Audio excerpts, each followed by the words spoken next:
네. 오늘 말씀의 제목은 회개를 통한 거리두기라고 제가 말씀을 드렸는데요. 생활 속 거리두기, 사회적 거리두기를 본딴 제목인 건 여러분도 아시죠? 그런데 이 제목은 사실 제가 만들어낸 말은 아니고요. 장로의 신학대에서 이제 목회 상담 교수로 계신 이장억 교수님께서 지금 이 팬데믹 재난을 통해서 불안하고 분주한 마음을 잠시 내려놓고 우리의 마음을 하나님께로 돌리는 것, 이것이 회개다 라는 말씀을 하셨을 때에 인용했던 그런 표현입니다. 요즘 매 주말이 다가올 때마다 현 사태를 예의주시하면서 이번 주에는 어떻게 해야 되나 제가 판단이 서지 않을 때는 간혹 집사님들, 재직분들에게 의견을 구하기도 합니다. 그런데 솔직히 말하면 각각 주신 현실적인 제안들을 제가 확인할 때마다 그럴 때마다 저의 마음이 쿵 하고 내려앉는 소리가 들리고 동시에 약간의 슬픔이 스쳐 지나감을 느낍니다. 그런 마음에는 여러 가지 복합적인 이유들이 있겠지만 분명한 것은 제 안에도 많이 불안하고 많이 걱정이 있기 때문이겠죠. 이렇게 저 또한 불안이나 걱정에 매몰되는 순간순간마다 이러한 불안과 걱정의 마음과의 적당한 거리두기를 통해서 처한 현실을 인식하고자 노력하고는 합니다. 저는 아까 제가 말씀드린 그 교수님께서 대체 회개가 뭐길래 회개를 통해서 이 시간을 보내라고 제안한 것인지를 오늘의 본문의 말씀을 통해서 생각해보고 싶었습니다. 오늘 우리가 함께 읽었던 본문의 말씀은 바울의 회개라는 소제목의 이야기로 유명한 본문 말씀이죠.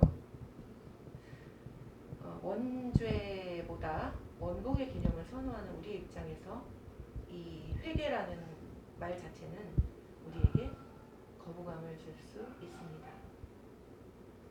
그래서 누구는 회심이라고도 하고 또 전향이라고도 하며 개종이라고 부르기도 하죠.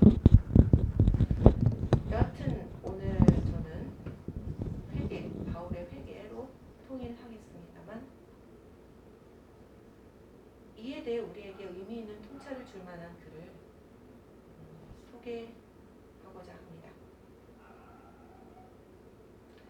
회개라는 원어의 명사형인 메타노이아라는 말에서 이 메타라는 말은 넘어, 저 너머를 뜻하고 노이아라는 말은 정신, 마음, 지각 그런 것들, 우리 눈에 보이지 않는 우리 안에 있는 것들 그런 의미를 지니고 있습니다. 그래서 그 둘을 합치면 회개하다라는 말은 우리의 마음 너머에, 우리의 정신 너머에, 우리의 지각, 우리가 알고 있는 것, 그 너머에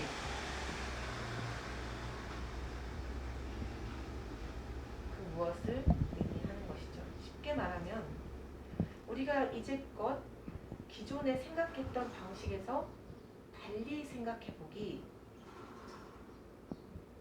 라고 하면 조금 쉽게 와닿습니까?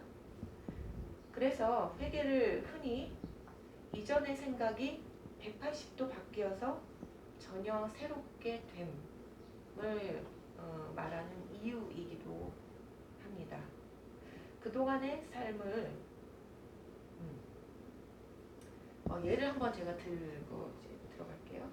암을 걸렸다고 상상해 보세요. 그러면 굉장히 암담하겠죠. 죽음이 떠오르기 때문입니다. 그러나 다른 한편 기회라고도 생각할 수 있겠습니다. 왜냐하면 그동안에 내가 내가 살아온 삶을 돌아보고 생활 습관이 어땠는지 또 식습관이 어땠는지 그런 모든 전반적인 삶을 돌아보고 그것을 180도 바꾸라는 삶의 지시로 생각한다면 이것은 기회가 될 수도 있겠죠. 멈추고 고치고 뉘우치고 그런 것에서 끝나는 것이 아니라 이렇게 돌아감까지 되어야 된다는 것이 참 회개의 의미입니다. 그래서 제가 이 회개를 통한 거리두기의 개념을 통해서 여러분에게 드리고 싶은 말씀은 우리가 가지고 있는 고정관념이나 선입견 때문에 오는 걱정이나 불안 등을 좀 이제 멈추게 하는 제일 첫 번째는 그런 마음과 좀 거리두기가 필요하다는 것이고 그 다음 두 번째로는 우리의 그 정신 너머의 것, 마음 너머의 것, 우리가 알고 있는 것 저 너머의 것으로 좀 가보려는 우리의 의지가 좀 발휘되어야 한다는 것을 이야기하고 싶습니다. 회개의 의미를 세 가지 차원에서 보자면 지각의 면에서 자기가 뭘 잘못했는지 안다는 것입니다. 또 감정의 면에서는 고통과 슬픔을 느낀다는 것입니다. 또 의지의 면에서는 마음의 변화와 전환점을 찾게 된다는 것입니다. 그러나 이게 이렇게 말처럼 쉽지 않다는 것을 우리는 본문 안에서 읽을 수 있었습니다. 9절에서 보면 이렇게 되어 있죠. 바울이 이제 사흘 동안 앞을 보지 못하는 상태에서 먹지도 않고 마시지도 않았다.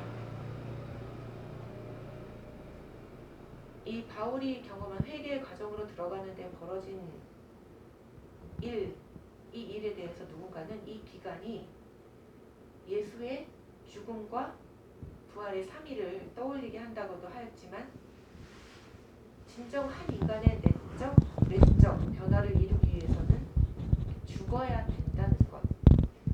아마도 조금 더 정확하게는 죽을 만큼 힘든 고통을 감내해야 된다는 것. 또 그래서 그 죽음에 그치지 않고 살아나야 한다는 것이 아니겠습니까? 회개라는 것은 인간의 이렇게 전인적인 차원에서 이루어지는 깊은 과정입니다. 바울의 태생이 어떤 사람이었습니까? 로마 시민권자이면서 히브리 태생이고 부모 세대에 이어서 아주 골수적인 바리새인이었습니다. 사도행전을 1장부터 찬찬히 읽다 보면 바울의 출현이 이미 7장에 있었음을 볼 수 있습니다. 스데반 순교 현장에 있었다는 것인데요. 제가 7장을 해당 장절을 여러분께 읽어드리겠습니다.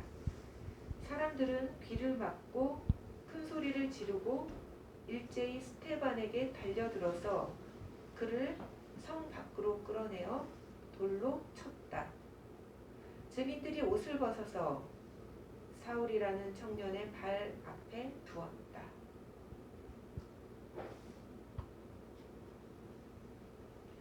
그는 천막 짓는 일을 하는 전형적인 바리새인이었습니다. 그리스도인이라고 불리는 이단 세력이 득세하자 그는 사내들인의 미임장을 가지고서 그의 온 힘을 다해 그리스도인을 박해했고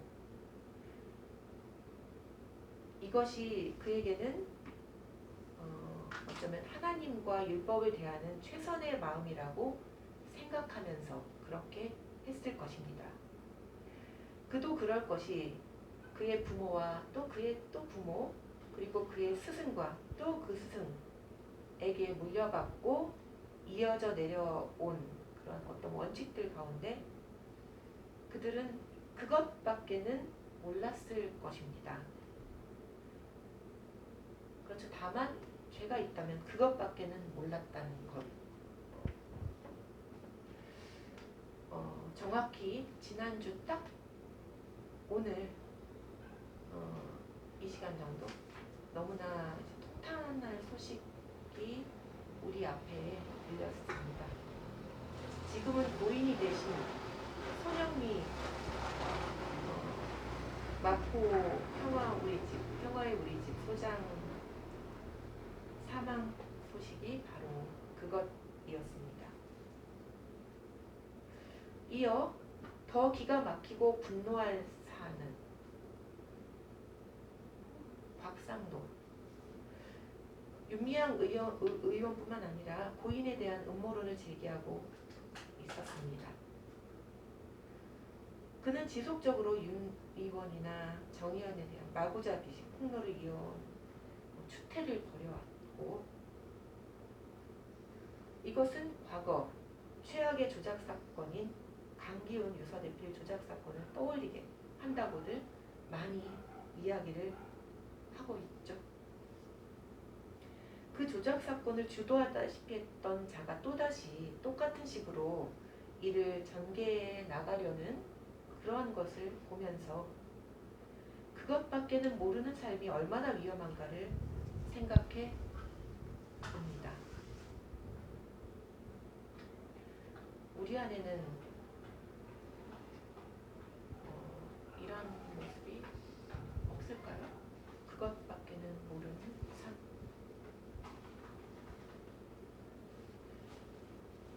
아까 제가 잠깐 언급했던 7장 이야기로 잠깐 되돌아가보겠습니다. 저는 오늘 읽은 본문과 7장을 생각하면서 왜 7장에 사울이라는 청년이 그렇게 잠깐 등장해야 됐었을까 궁금했습니다.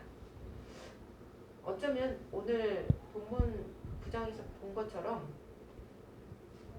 갑자기 하루아침에 오늘 회개를 하고 회심을 한 게 아니라 어떤 경험들이 하나하나씩 자신의 내면에 쌓여서 생겨서 벌어진 그러한 일이 아니었을까? 그러니까 좀 다르게 또 얘기해보면요. 바울의 그 정신 너머의 세계, 또 마음 너머의 세계, 그가 알고 있던 그런 세계관을 넘어선, 지각을 넘어선 세계로 넘나들게 하는 그 어떤 것이 그의 경험 가운데 하나둘씩 쌓였던 그런 게 오늘날 그를 그렇게 만들 수 있었던 건 아니었을까? 저는 성령의 역사가 마술처럼 요술처럼 이렇게 하늘에서 빛에 번쩍이면서 오는 것에 기본적으로 동의하지만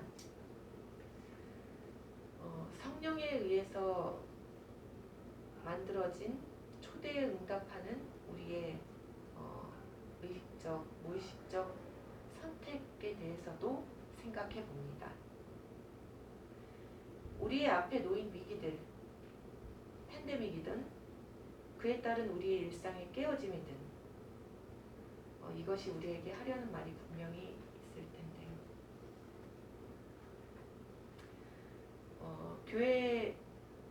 기독교 교회사 가운데 성령과 함께하는 인간의 역사는 두려움과 절망이 짙은 어둠의 시간일수록 그리스도인으로서의 정체성과 소명이 더욱 빛나야 함에 대해서 말합니다. 교회사에서 나타난 영성가들의 삶이 그러했습니다. 그들은 하나님의 뜻에 온전히 일치되는 삶을 갈망했고 그때그때마다 그 갈망은 시대의 요청에 응답하는 방식으로 표현되었습니다.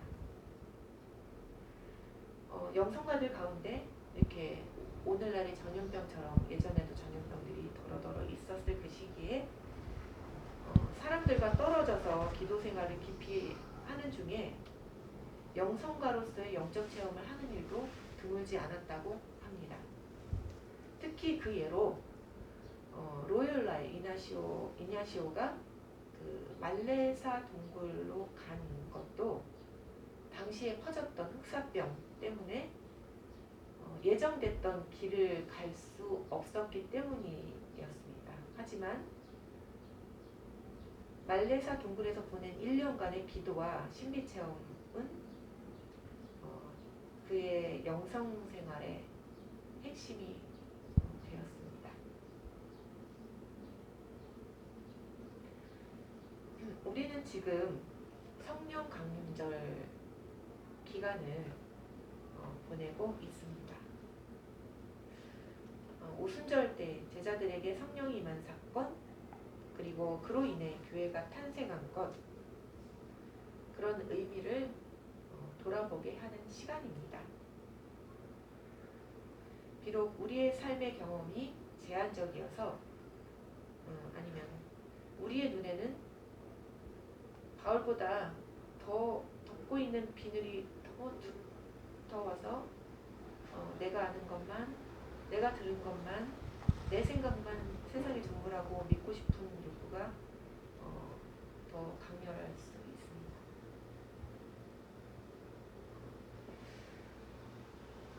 그런데 이 시기에 그러면 그럴수록 위기의 순간이지만